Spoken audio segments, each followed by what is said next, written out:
This is kind of interesting, although unfortunate as far as I'm concerned.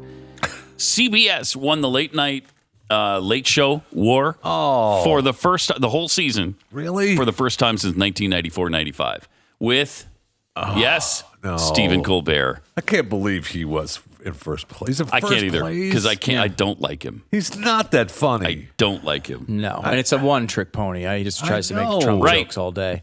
It's interesting. There's kind of competing evidence going on with that because when he first started Colbert, he was getting destroyed by Fallon, and he was not doing lots of political stuff. And then the Trump thing happened. He started doing the political stuff, and that has been his rise. Seems so to for have late worked, night, it seems to have worked. For MSNBC, sort of works. CNN, totally not. No, right? Like, and I think you mentioned ESPN as well. Yeah, ESPN. We talked about this the other day. The president at ESPN put a stop to the political talk on ESPN. And good. Thank you. It's what we've been saying. When you turn to ESPN, you don't want to hear a bunch of left-wing politics. Who wants that?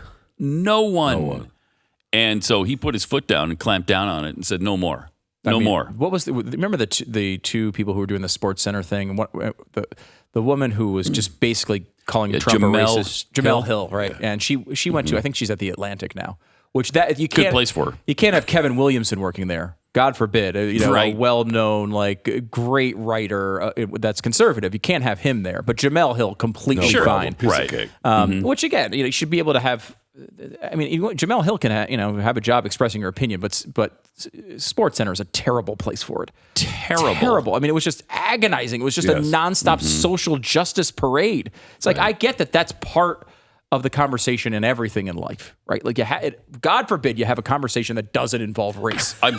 I know. It has to, and again, it's the same thing we were talking about earlier. It is an excuse for everything. And then what I love is we need to have a conversation about race. A conversation.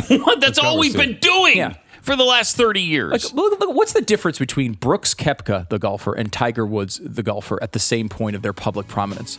I mean, Brooks Koepka has won 4 of the last 8 majors. Nobody knows what his name is. Right. 4 of the last 8 majors. Tiger Woods was an absolute phenomenon. They're both dull as a board when it comes to an interview. But Tiger Woods had that extra thing that people liked.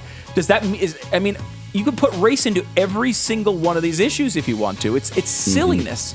Just look at just judge people by the content of their freaking character. Bizarre request, I know.